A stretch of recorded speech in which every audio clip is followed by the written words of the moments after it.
Hello friend. तो आप लोग कैसे हैं। आज मैं जो क्लास जो लेकर आया हूँ वो सी का उच्चारण है। तो मैं आज सी का उच्चारण करने वाला हूँ और अच्छे से बताने वाला हूँ, इसीलिए इसे ध्यान से देखें और ध्यान से समझने का कोशिश भी करें, ताकि इसी तरह वीडियो हम आप लोग कर लेकर आते रहें। तो वीडियो को शुरू करने से पहले मैं यही कहना चाहूँगा कि वीडियो को स्किप नहीं करना है, इसलिए शुरू से अंत तक देखना है, तभी आपको समझ में आएगा। मैं इस क्लास को इसी पर्वत से स्टार्ट करने वाला हूँ, क्योंकि स्टूडेंट जो होते हैं ना, वो मतलब कि वो उसको पता नहीं होता है कि सी क्या है, ए क्या है, ओ क्या है, मतलब इसका उच्चारण कैसे होता है, इसका आविष्कारक कौन है, इस सब मतलब कि ना ही कहीं बराबर जानता है स्टूडेंट। तो इसीलिए इस वीडियो में मैं आपको सब कुछ बताऊंगा कि इसका आविष्कारक कौन है, इसको कैसे यूज करते हैं, इसको क्या बोलते हैं। तो आज इस वीडियो में सीखने को मिलेगा। तो स्टार्ट द क्लास। क्लास को स्टार्ट करते हैं। देखिए, अंग्रेजी का जो अंग्रेजी में जो अक्षर सी होते हैं ना, वो सी का उच्चारण आमतौर पर दो प्रमुख ध्वनियों के रूप में किया जाता है। दो प्रमुख ध्वनियाँ जो होता है वो के और एस होता है, जो कि हम इस आगे देखेंगे। तो के जो होता है ना, के की ध्वनियाँ जब सी के बाद अगर ए ओ या वाई होता है, तो इसके आगे के रूप में इसको जाना जाता है या उच्चारित किया जाता है।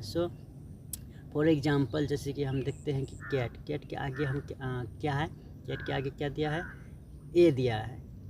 एक क्यों हम कैट इसको पढ़ते हैं, क्योंकि हम यहाँ पे हम इसका यूज कर रहे हैं, इसका कुछ नियम है, उच्चारण है।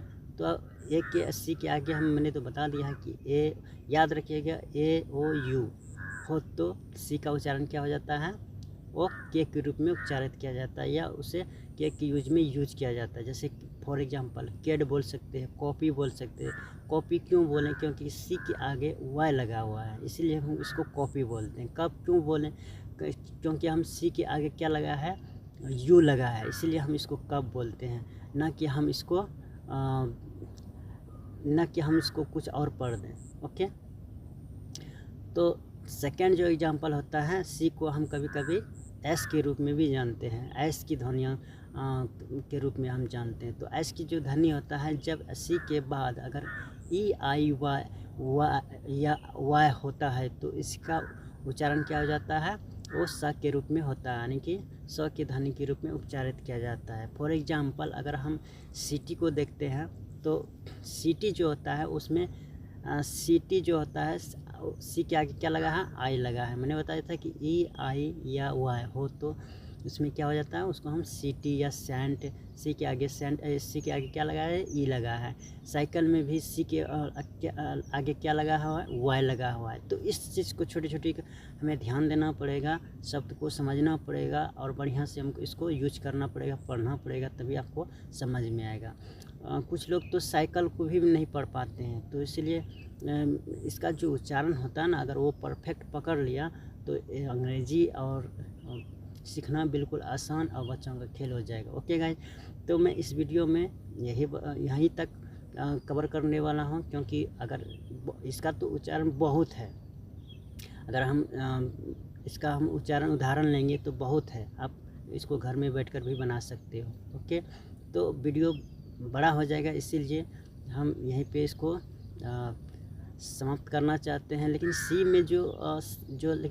में जो सी का उच्चारण होता है, वो किस पे निर्भर करता है, वो सी के बाद कौन सा स्वर आता है उस पर निर्भर करता है। ओके, अगर हम देखते हैं कि सी का उच्चारण इस बात पर निर्भर करता है कि उसके बाद कौन सा स्वर आता है, तो इस पे तो इसी के ऊपर डिपेंड करना पड़ता है, तभी आप लोग इसको अच्छे से पढ़ पाइएगा। इसका जो आविष्कारक जो होता है, तो सी एक क्या है, एक प्रोग्रामिंग लैंग्वेज है। सी क्या है, एक प्रोग्रामिंग लैंग्वेज है। इसका आविष्कार 1970 या 72 के डेनिस रिच द्वारा टी वेल लेबोरेटरीज में किया गया था। यह भाषा यूनिक ऑपरेटिंग सिस्टम को विकसित करने के लिए बनाई गई है और बाद में एक महत्वपूर्ण प्रोग्रामिंग भाषा बन गई, जो कि आज भी व्यापक रूप से उपयोग की जाती है। आज भी व्यापक रूप से उपयोग की जाती है। तो आप लोग जान गए होंगे कि इसका आविष्कारक कौन है और कौन इसको बनाया है, कब इसको आविष्कार किया था। तो बता दें कि फिर से कि 1970 या 72 के दशक में डेनिस रिच एक वैज्ञानिक था, उन्होंने इसको आविष्कार किया था। तो किस लिए आविष्कार किया गया था? लेबोरेटरीज में किया गया था, या एटी या टी बेल लेबोरेटरीज में किया गया था। तो आप जान गए होंगे। तो सो गाइज, आज के लिए इतना ही है, अगले वीडियो में मिलेंगे।